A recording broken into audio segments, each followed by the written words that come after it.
Judges chapter 16 verses 18 to 31. Delilah realized that he was telling the truth.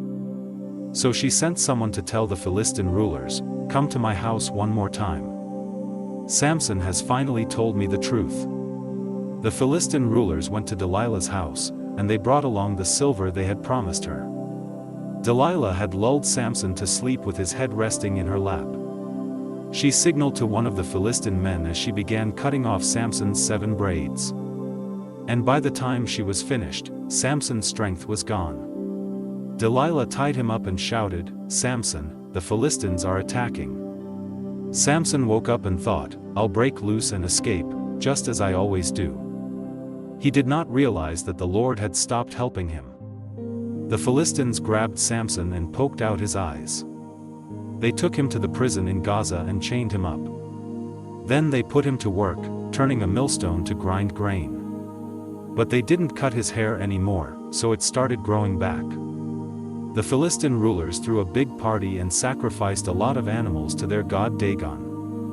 The rulers said, "Samson was our enemy, but our god Dagon helped us capture him." Everyone there was having a good time, and they shouted, "Bring out Samson, he's still good for a few more laughs." The rulers had Samson brought from the prison, and when the people saw him, this is how they praised their God, "Samson ruined our crops and killed our people. He was our enemy, but our God helped us capture him." They made fun of Samson for a while, then they told him to stand near the columns that supported the roof. A young man was leading Samson by the hand, and Samson said to him, "I need to lean against something. Take me over to the columns that hold up the roof." The Philistine rulers were celebrating in a temple packed with people and with 3,000 more on the flat roof. They had all been watching Samson and making fun of him. Samson prayed, "Please remember me, Lord God. The Philistines poked out my eyes, but make me strong one last time, so I can take revenge for at least one of my eyes." Samson was standing between the 2 middle columns that held up the roof. He felt around and found one column with his right hand, and the other with his left hand. Then he shouted, "Let me die with the Philistines." He pushed against the columns as hard as he could, and the temple collapsed with the Philistine rulers and everyone else still inside. Samson killed more Philistines when he died than he had killed during his entire life. His brothers and the rest of his family went to Gaza and took his body back home. They buried him in his father's tomb, which was located between Zorah and Eshtaol. Samson was a leader of Israel for 20 years. 1 Samuel chapter 4. Then Samuel would speak to the whole nation of Israel. One day the Israelites went out to fight the Philistines. They set up camp near Ebenezer, and the Philistines camped at Aphek. The Philistines made a fierce attack. They defeated the Israelites and killed about 4,000 of them. The Israelite army returned to their camp, and the leaders said, "Why did the Lord let us lose to the Philistines today? Let's get the sacred chest where the Lord's agreement with Israel is kept. Then the Lord will help us and rescue us from our enemies." The army sent some soldiers to bring back the sacred chest from Shiloh, because the Lord all-powerful has his throne on the winged creatures on top of the chest. As Eli's 2 sons, Hophni and Phinehas, brought the chest into camp, the army cheered so loudly that the ground shook. The Philistines heard the noise and said, "What are those Hebrews shouting about?" When the Philistines learned that the sacred chest had been brought into the camp, they were scared to death and said, "The gods have come into their camp. Now we're in real trouble. Nothing like this has ever happened to us before. We're in big trouble. Who can save us from these powerful gods? They're the same gods who made all those horrible things happen to the Egyptians in the desert. Philistines, be brave and fight hard. If you don't, those Hebrews will rule us, just as we've been ruling them. Fight and don't be afraid." The Philistines did fight. They killed 30,000 Israelite soldiers, and all the rest ran off to their homes.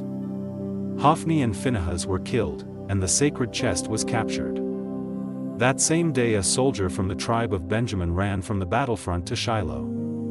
He had torn his clothes and put dirt on his head to show his sorrow. He went into town and told the news about the battle, and everyone started crying. Eli was afraid that something might happen to the sacred chest. So he was sitting on his chair beside the road, just waiting. He was 98 years old and blind, but he could hear everyone crying, and he asked, "What's all that noise?" The soldier hurried over and told Eli, "I escaped from the fighting today and ran here." "Young man, what happened?" Eli asked. "Israel ran away from the Philistines," the soldier answered. "Many of our people were killed, including your 2 sons, Hophni and Phinehas. But worst of all, the sacred chest was captured." Eli was still sitting on a chair beside the wall of the town gate. And when the man said that the Philistines had taken the sacred chest, Eli fell backwards. He was a very heavy old man, and the fall broke his neck and killed him. He had been a leader of Israel for 40 years.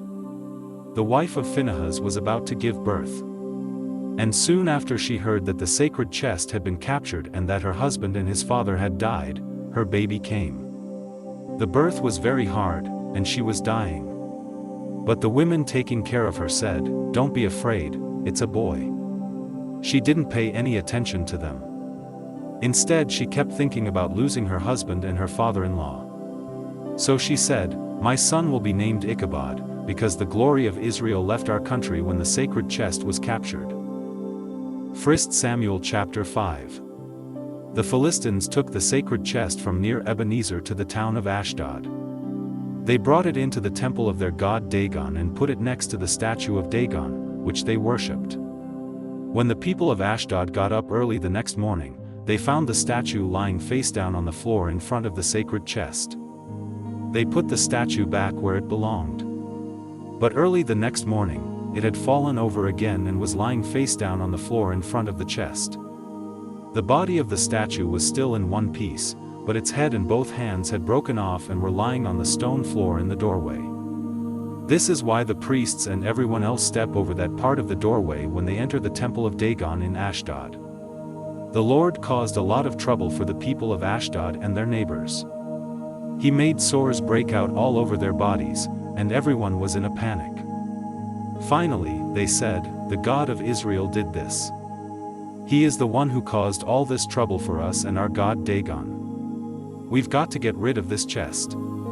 The people of Ashdod invited all the Philistine rulers to come to Ashdod, and they asked them, "What can we do with the sacred chest that belongs to the God of Israel?" "Send it to Gath," the rulers answered. But after they took it there, the Lord made sores break out on everyone in town. The people of Gath were frightened, so they sent the sacred chest to Ekron. But before they could take it through the town gates, the people of Ekron started screaming, "They've brought the sacred chest that belongs to the God of Israel. It will kill us and our families too." The people of Ekron called for another meeting of the Philistine rulers and told them, "Send this chest back where it belongs. Then it won't kill us." Everyone was in a panic, because God was causing a lot of people to die, and those who had survived were suffering from the sores. They all cried to their gods for help. 1 Samuel chapter 6. After the sacred chest had been in Philistia for 7 months, the Philistines called in their priests and fortune-tellers, and asked, "What should we do with this sacred chest? Tell us how to send it back where it belongs." "Don't send it back without a gift," the priests and fortune-tellers answered. "Send along something to Israel's God to make up for taking the chest in the first place. Then you will be healed, and you will find out why the Lord was causing you so much trouble." "What should we send?" the Philistines asked. The priests and fortune-tellers answered, "There are 5 Philistine rulers, and they all have the same disease that you have. So make 5 gold models of the sores and 5 gold models of the rats that are wiping out your crops. If you honor the God of Israel with this gift, maybe he will stop causing trouble for you and your gods and your crops. Don't be like the Egyptians and their king. They were stubborn, but when Israel's God was finished with them, they had to let Israel go. Get a new cart and 2 cows that have young calves and that have never pulled a cart. Hitch the cows to the cart, but take the calves back to their barn. Then put the chest on the cart. Put the gold rats and sores into a bag and put it on the cart next to the chest. Then send it on its way." Watch to see if the chest goes on up the road to the Israelite town of Beth-Shemesh. If it goes back to its own country, you will know that it was the Lord who made us suffer so badly. But if the chest doesn't go back to its own country, then the Lord had nothing to do with the disease that hit us, it was simply bad luck." The Philistines followed their advice. They hitched up the 2 cows to the cart, but they kept their calves in a barn. Then they put the chest on the cart, along with the bag that had the gold rats and sores in it. The cows went straight up the road toward Beth-Shemesh, mooing as they went. The Philistine rulers followed them until they got close to Beth-Shemesh. The people of Beth-Shemesh were harvesting their wheat in the valley. When they looked up and saw the chest, they were so happy that they stopped working and started celebrating. The cows left the road and pulled the cart into a field that belonged to Joshua from Beth-Shemesh, and they stopped beside a huge rock. Some men from the tribe of Levi were there. So they took the chest off the cart and placed it on the rock, and then they did the same thing with the bag of gold rats and sores. A few other people chopped up the cart and made a fire. They killed the cows and burned them as sacrifices to the Lord. After that, they offered more sacrifices.